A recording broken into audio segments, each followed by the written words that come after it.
ወይ ጽናት ጉድሽን አላየሽ? እንደ አንቺ ጉድ እኮ አያልቅም። ኪራ ዛሬም ደግሞ በመሳሳት ምክንያት ከሴት ጋር አድሮልሻል። ለዛውም ደግሞ ከሴተኛ አዳሪ ጋር ባለማወቅ አብሯት አድሯል። ነገር ግን ኪራ ሁሌም እንደተሳሳተ ነው። ሁሌም ከሴት ጋር እንደተሳሳተ ነው። እሱ በተሳሳተ ቁጥር የጽናትን ሕይወት እያጨለመባትና እያመሰቃቀለው ይገኛል። ጽናት ኪራን በመጠበቅ መከራዋን ታያለች። የእሱን ህይወት ቀና ለማድረግ እየደከመች፣ እሱ ደግሞ ከሌላ ሴት ጋር ተጋድሞ መጣ። እንግዲህ ቅዱስ ሰው ጋር ተደባደበ በሚል ምክንያት ስልክ ተደውሎለት ጓደኛውን ለማዳን በሄደበት ሰዓት ቅዱስም ሰክሮ ነበር። እዛም ጋር አብራችሁ ያለችው የሴተኛ ዳሪ እንግዲህ እቅዷ ከኪራ ጋር ማድረስ ስለነበረ ቅዱስ ጋር ትቆይና እሱ በዛም በዚህም ብትለውም ፈቃደኛ ባይሆንላትም ቅዱስን ከሰው ጋር ታደባድበውና ጓደኛው ጋር አስደውላ ቅዱስ አደጋ ደርሶበታል ብላ ጠርታ ኪራን በደረቀ ሌሊት ከመጣላት በኋላ እንደምንም ብላ አብራው ማደር ነበር እቅዷ። ይሄ ደግሞ ቤቲ የላከቻት ናት።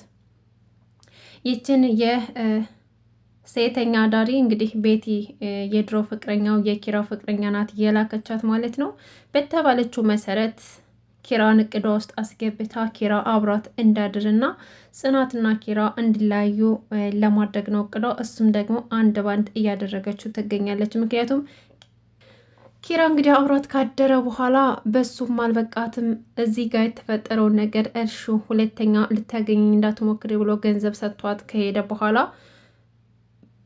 ቀጥ ብላ ከነኪራ ቤት ነበር የመጣችው። ምክንያቱም እነኪራ ቤት ተልእኮም የኪራና የጽናትን ህይወት መበጥበጥ ስለሆነ ከመጣችም በኋላ ለ3 ቀን አንተ ቤት እንድኖር ትፈቅድልኛለህ፣ እንደዛ ካልሆነ ግን እማደርገውን አታውቅም። ስለዚህ ማስፈራራት ትጀምራለች ማለት ነው።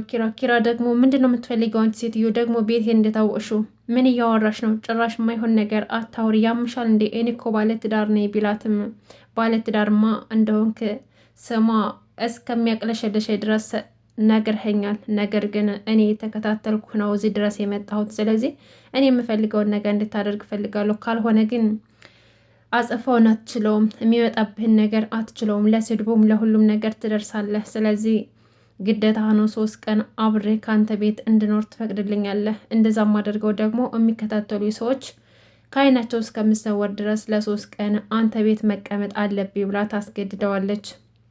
በዛን አጋጣሚ ነበር እየተከራከሩ ጽናት መታ ምንድን ነው ምን ሆናችሁ ነው ኪራዬ አለህልኝ ብላ መታ ስታቅፈው ኪራም ተናዶ ትቷት የገባው።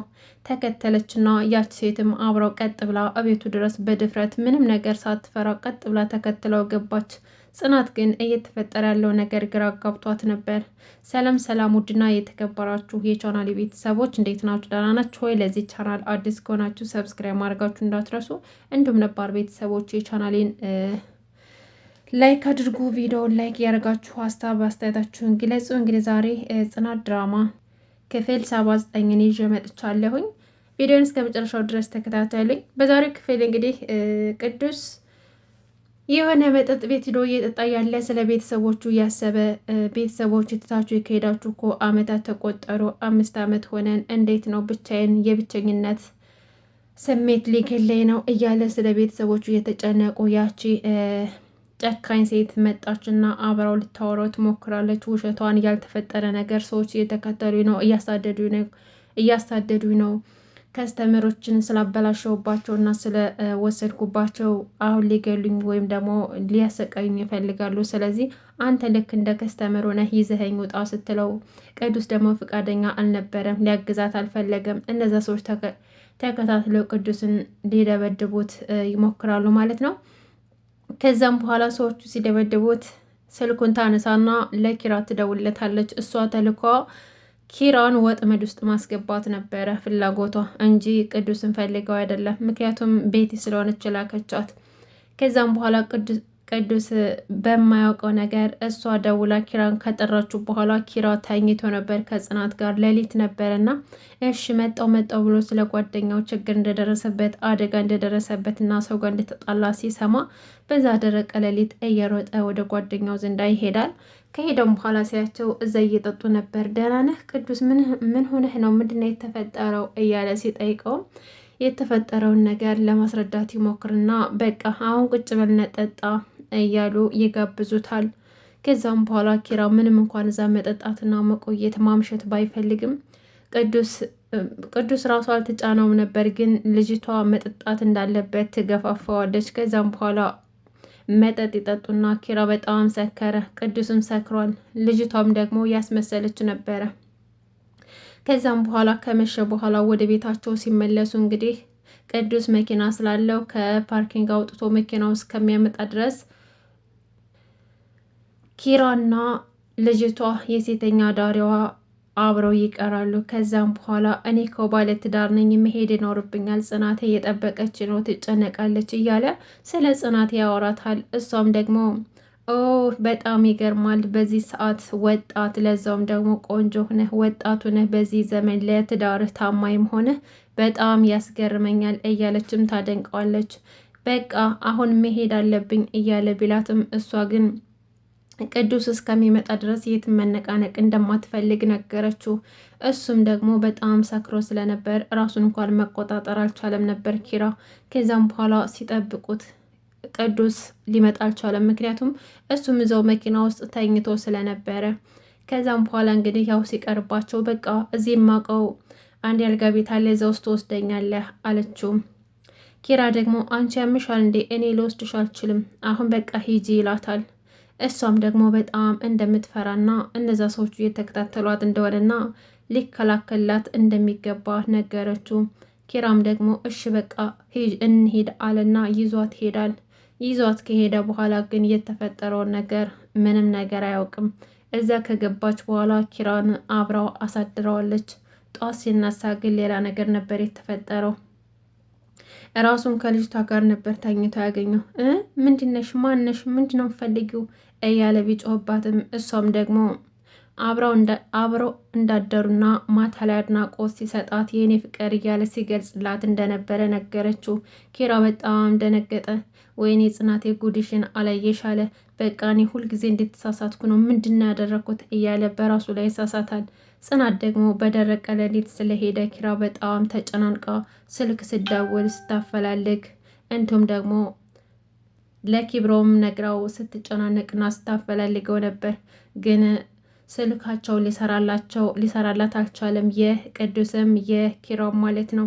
በስተ መጨረሻም እንግዲህ ኪራ እዛ ካደረ በኋላ ጠዋት ላይ የቅዱስ ስልክ ይሰራላታል። ቅዱስን ትጠይቀዋለች። ቅዱስን ደግሞ ችግር የለውም በቃ እኔ እደውልልሻለሁኝ አልመጣም እንዴ እያለ ጠየቃትና ስልኩን ከዘጋው በኋላ ኪራም ደግሞ ልጅቷን አሰናብቷት ገንዘብ ሰጥቷት ትቷት ይወጣና ወደ ቅዱስ ጋር ይሄዳል። ኪራ እንግዲህ ቅዱስ ጋር ይሄድና ምንድነው ያደረግከው አንተ? እንዴት እንድታደርጋለህ ብሎ ይጮህበታል። ቅዱስም ደግሞ ምን ተፈጠረ? ምን ተፈጥሮ ነው? ተረጋጋና ንገረኝ አለው። ኪራም ደግሞ ከሴተኛ ዳሪዋ ጋር አብሮ እንዳደረ ነገረው።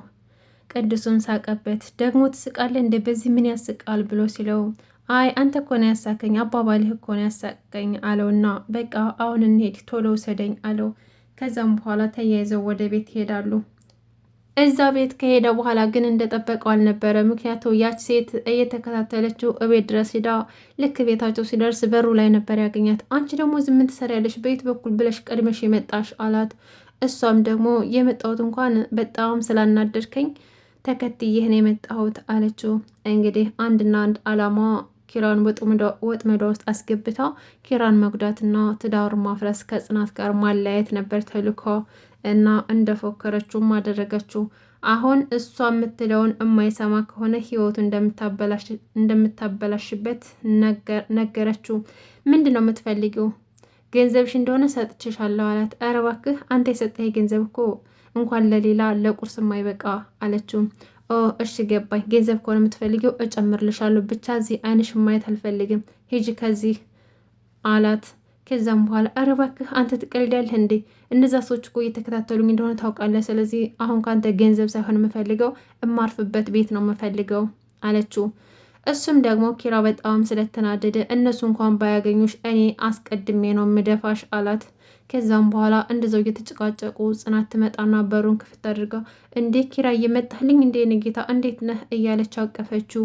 ኪራ በጣም ስለተናደደ በሩን ከፍቶ ወደ ውስጥ ትቷት ይገባል። ሴትዮዋም ደግሞ እየተመናቀረች ልክ እንዳባወራ ሚስት አብራው ትገባለች። እዛም ደግሞ ጽናትን ዳር እያለች ለመናገር ኪራን ታስፈራራዋለች። ኪራ ደግሞ የእሷ የልጅ እቤት የመምጣቷ ነገር ምንም ምቾት አልሰጠውም። ምክንያቱም አብራት ስላደረ ሌላ ነገር አምጥታ ህይወቱን የምታበላሽበትና ትዳሩን የምታፋርሰው ስለመሰለው እሷም ደግሞ እቅዷ ይሄን ነበር። አንድና አንድ አላማ ጽናትና ኪራን አላይታ ህይወቱን ማበላሸት ስለሆነ እቅዷ እና ጽናትም ደግሞ ኪራን የት እንዳደረና ምን እንደተፈጠረ ጠየቀችው። እሱም ደግሞ ጽናቴ በቃ ተረጋጊ፣ እኔ ምንም አልሆንኩም፣ ደህና ነኝ፣ ብቻ ሁሉም ነገር አልፏል፣ አታስጨንቅኝ አላት። ጽናትም ደግሞ እሺ ህይወቴ በቃ ችግር የለውም፣ ዋናው ነገር አንተ በሰላም መምጣትህ ነው አለችና ልክ እንደ እናት እንስፍስፍ ብላ ጽናት ፈርዶባታል። መቼም ኪራን ትቀበለዋለች እና ልጅቷ ደግሞ ምንድናት ማናት አለችው። ጽናቴ ግን አንድ ነገር ልጠይቅሽ፣ መቼም እንደማትቀየሚ ተስፋ አድርጋለሁ። ልጅቷ ግን እዛ ውጭ ያለችው ልጅ እዚህ ለ3 ቀን ብትቀመጥ ችግር አለው እንዴ አለችው። ጽናትም ደግሞ አረ ምንም ችግር የለው ተቀመጥ፣ ምን ችግር አለው፣ እንግዳ እኮ ክቡር ነው አለችው። ነገር ግን እሷ እንዳለችው የእንግዳ ክቡር ሳይሆን ይቺ ትዳራቸውን ልታበጣበጥ የመጣይ ሰይጣን ነበረች። ጽናት ጉዷን አላወቀችም። ኪራው መቼም ሁሌም እንደተሳሳተ ነው። ዛሬም ደግሞ በጽናት ላይ የሰራውን ስህተት ዛሬም ደግሞ ከሌላ ሴት ጋር ደግሞታል ማለት ነው። በጣም ያሳዝናል። ውድና የተከበራችሁ ቤተሰቦች የጽናት ድራማ እንግዲህ ይሄን ይመስል ነበር። በቀጣይ እስከምንገናኝ ድረስ በያላችሁበት ሰላማችሁ ብዝት ትረፍርፍ ይበልልኝ።